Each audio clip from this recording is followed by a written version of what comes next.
Now, we're using the periodic table to arrange these sets of particles by size, largest to smallest. And we've got two different sets, so we'll take them one at a time. So we'll say star 16. The first set is oxygen, phosphorus, and sulfur. Oxygen, phosphorus, and sulfur. Now these are all neutral. So I'm going to use the trends in the periodic table in order to do it. I'm going to say, here's the phosphorus, here's the sulfur, here's the oxygen. That's the shape of it within the periodic table. I know that when I go down this way, this is bigger and this is smaller, right? So I have a relative thing here, okay? Now the other thing I know is that when I go this way, that this is smaller and this is bigger. So now I can use these things to sort of arrange this. Okay, I can say, they said largest to smallest. So I will first of all say phosphorus is bigger than sulfur. And the other piece of information I will put down then is that sulfur is bigger than oxygen. Oh, good, this is easy then.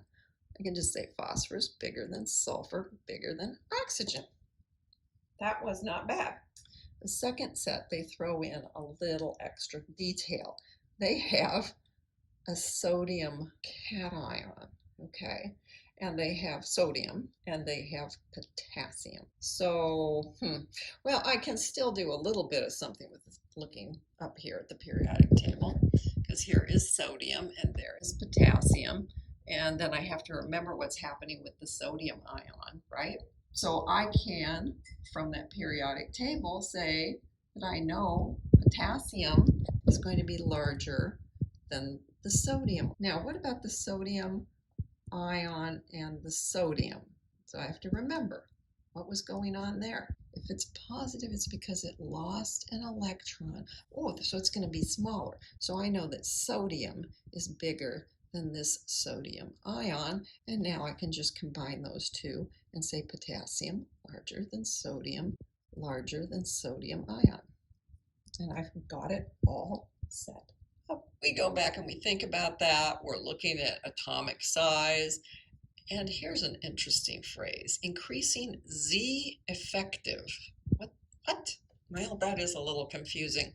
I'm not going to hold you responsible for knowing about that in my course, but I do need to tell you a little bit about it so that if you take a further chemistry course and it gets mentioned, you won't be like, I've never heard of that and I'm just so totally confused. All right, so what is Z effective? Z, what the F? We said that these electrons exist in these shells and their most likely positions then are arranged concentrically sort of around the nucleus. So I can draw a sort of a little picture because everything's in that very tiny nucleus. All the positive charges are inside that very tiny nucleus. And then we have regions around here that are more likely to have electrons in them, right? And then if we have, an even bigger atom, well, then there's another set of regions that are likely to have electrons in them. And we have these nodes where there are definitely no electrons. But here's the thing. What if I'm an electron out here? Do I see the entire pole of everything that's inside of here? No, I don't, because these other electrons might at any particular time be between me and that nucleus. So instead of, let's say the element was, let's say calcium, so that Z would normally be 20. The Z effective is not going to be 20. There is a formula for this. Again, I'm not holding you responsible for it, so you don't need to know this nasty formula, okay? But it is considerably less than 20 because all of these other electrons are in existence and helping to shield the effects that would normally exist between this nucleus and this electron. So Z effective has to do with the shielding of that nuclear charge by the intervening electrons. And that's what Z effective is all about.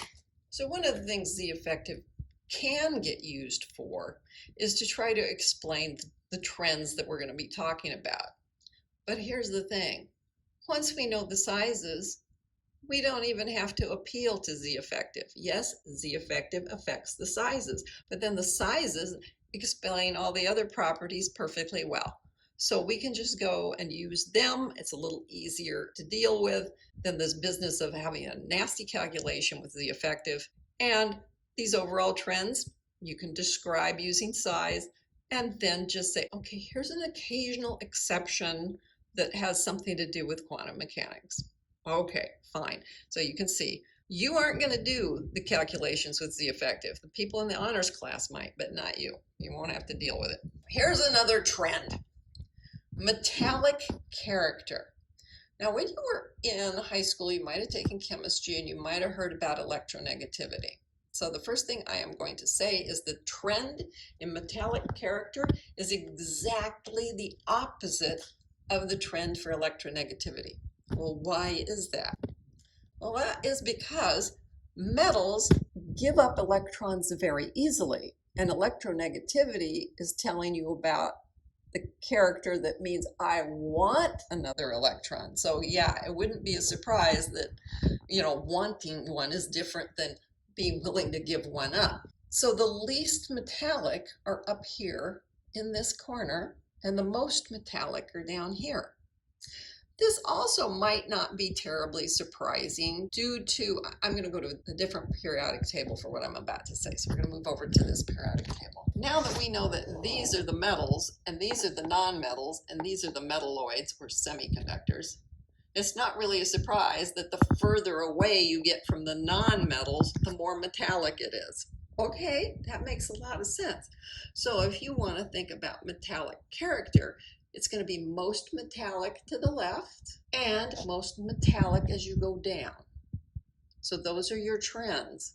And you can see that right in the chart. If you go down number 15, for example, this group, it starts with nonmetals, proceeds to the metalloids, and ends up as metals when you get far enough down. If you want to go across to see what's going on, you can see nonmetals, the metalloids, and then metals over here. So that is your metallic character. So the big thing you want to remember for this, star 17, is just the statement that metallic character runs opposite to electronegativity. And then there's the statement, if it's metallic, it's willing to give up an electron. If it's highly electronegative, it wants another electron. And those two things are opposite.